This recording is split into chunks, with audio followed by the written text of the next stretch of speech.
Hey guys, what's up? This is Mel, and I'm here to talk about the originals, episode 316, titled Alone with Everybody, which premiered Friday, April 1st, 2016 on CW. Okay, guys, I'm about a week late for recording, but I definitely having this recorded before the next episode airs. So, let's get right to it very quickly. 10-minute clock, let's begin. Something new we learned in this episode. So basically, we see three different storylines happening in this episode, yet they all come back together in the very end. So the first one is we see Klaus and Haley on the run together with Hope. This is where we see Haley's past. We see her old place she got to hang out while she was still a kid. There's this one girl named Kayla that Haley used to babysat who actually triggered the werewolf curse. So there's arguments between Klaus and Haley about whether they go help her or not. Eventually, Haley just goes and helps Kayla, despite Klaus's refusal, But then eventually, he goes, he listens in, and he thanks Haley and apologizes to her for his behavior and thanks her for not walking away from him.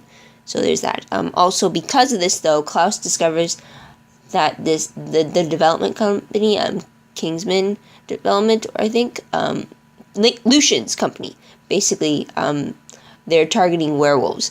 Don't get how exactly, but they're the same company who had hunters in the bayou at the beginning of the season, looking for the werewolves and stuff like that. So we see that. Another part of the storyline is back at the compound where the rest of the Michelsons are dealing with Finn's return.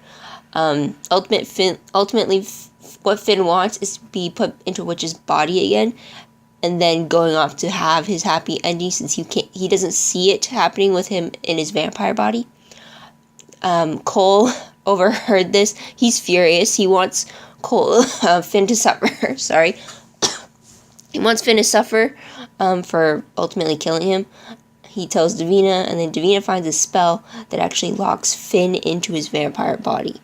It's kind of similar to what he did to Cole when he locked Cole in his witch body shortly after cursing him to death.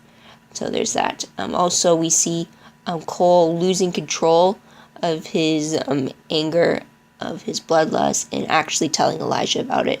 So there's that, actually.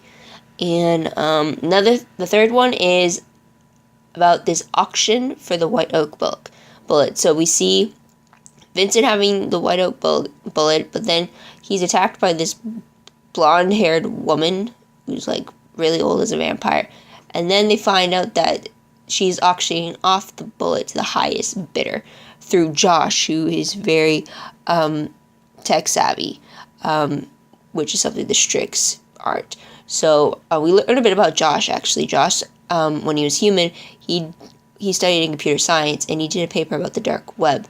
And in this dark web, this is where he actually found the message about the auction for the White Oak bullet. So he tells Marcel, and Vincent confirms that the White Oak bullet is indeed gone, or that it exists and that it's gone. So these three then do everything they can to get into the auction and get the bullet. Joshua goes in, posing as the buyer, but the woman already knows who he is, so she beats the crap out of him as well as his people. He does that for a while, and then Marcel and Vincent come in to save him from her minions while she's gone to meet the actual buyer. And they manage to track her through the blood that Joshua gathered after attacking her. So then they basically cut her off on the road, surrounding her and taking her, and they get the White Oak bullet. Then we see Marcel having given the bullet to Elijah, and then the family contemplating to burn it. But then Finn stops the bullet from being burned because a life as a vampire with no possibility of dying is just too much for him. So then eventually everyone's trying to get the bullet back from Finn, fearing that he would take off with it. Eventually Lucian rushes in and grabs a bullet from Finn, and then he tosses it to Elijah, and then it's Elijah's decision on what to do with it. Finn's telling him not to destroy it. Lucian tells him that he must destroy it because it can't stay there. So then he offers, if it can't stay there, then give it to someone who trusts all the originals, and that would be Freya. So Elijah does give the bullet to Freya, who offered to hide it with her magic. Does that. Eventually, while she does that, she finds that she's attacked by Vincent, who's now working under the orders of his ancestors, who want him to help the woman who was doing the auction. And we later find that Freya was kidnapped by people working for Lucian, so now he has the White Oak bullet, and that's the end of the episode, for sure. What was the most shocking moment in the episode for me? The fact that Lucian was behind the auction. Well, it's from the looks of it, he seemed to be behind it all. So he orchestrated this whole thing, when the whole time in the episode, he was at the compound, behaving like an ally to the Michelson. So it was very surprising. I don't know why, considering Lucian's kind of an iffy character when it comes to trust. So, yeah, there's that. Maybe it's because that he's been absent for so many episodes already, that it's easy to forget just how capable he is of pulling something like this. So maybe that's why. I don't know. So top 3 favorite moments. First one has to be Cole telling Elijah about the lack of control he now has. It was a very emotionally charged episode. The fact that Cole is even confiding something like this to Elijah is telling in itself, because Cole usually won't dive into his feelings like this. The only person he's actually been emotional with has been Davina, but he's not going to tell Davina about this. He's not going to tell her about the fear of him hurting her because of the lack of control he has, and he even comments on the fact that his lack of control is a lot worse than what it used to be. So something about his resurrection has messed with his control. So I really like the confession between them. Next favorite moment has to be Klaus apologizing and thanking Haley for standing by him.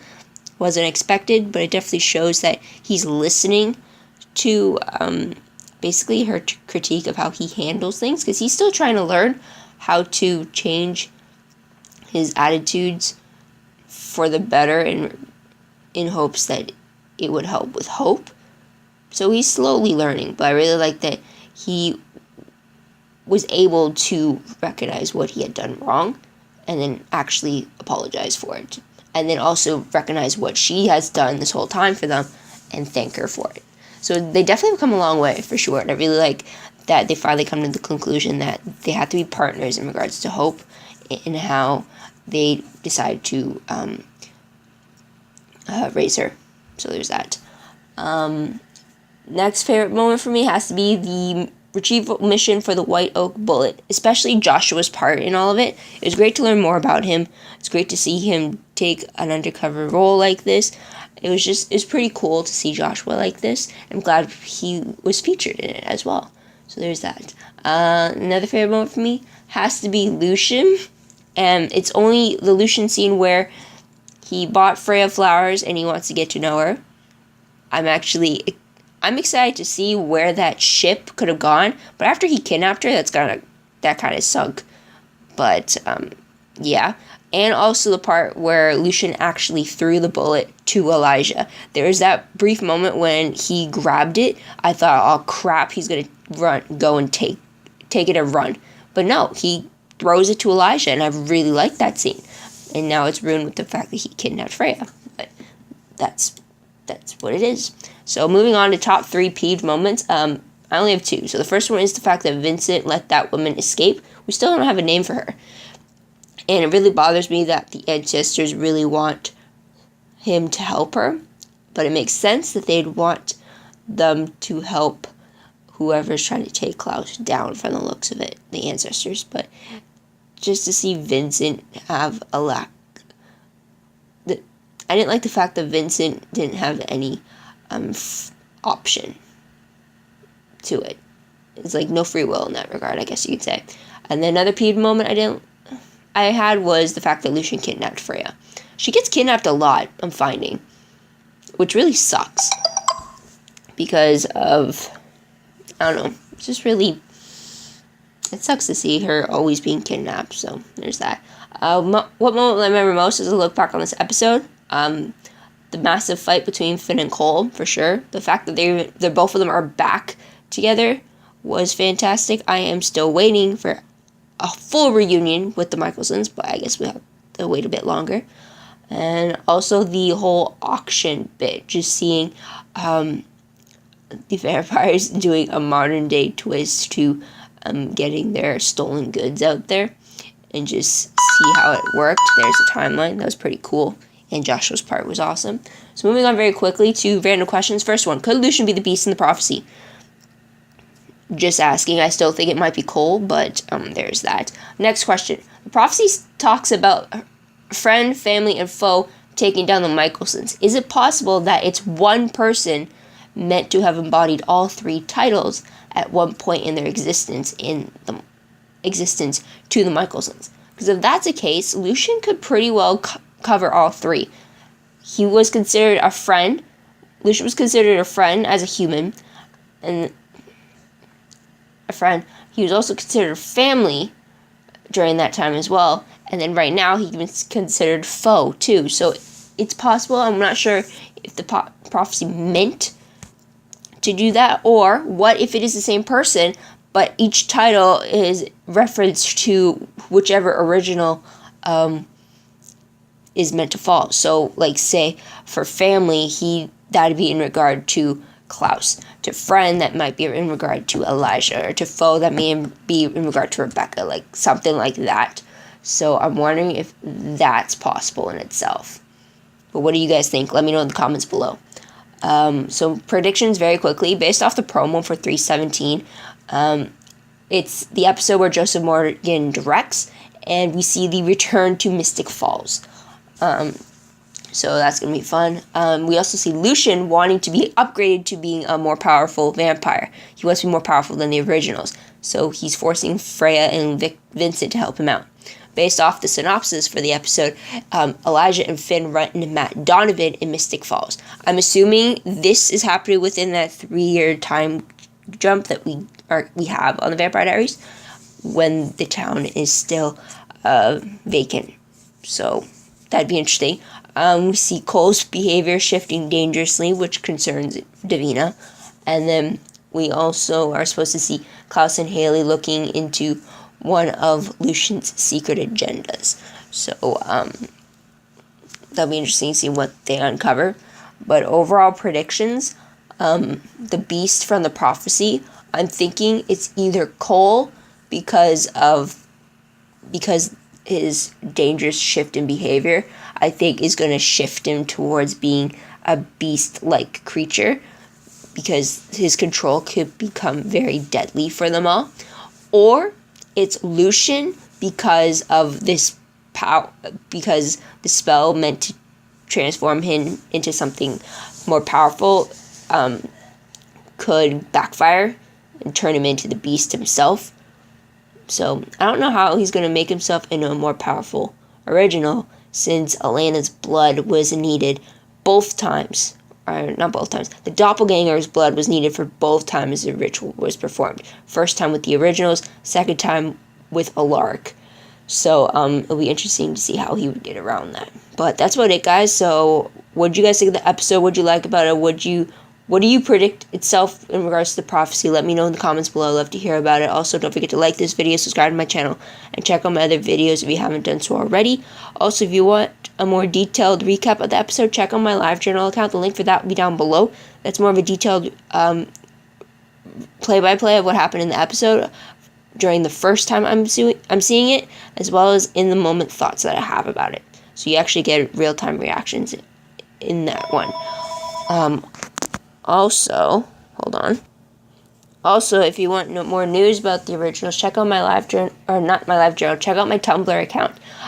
You'll find promos, sneak peeks, web clips, synopses, quotes, GIFs, all that there. The link for those will be down below. You got one for this episode specifically, and you got another one that leads you to a page that has all the tags for the Vampire Diaries and for the originals. The originals is just at the bottom half of the page, so just scroll down.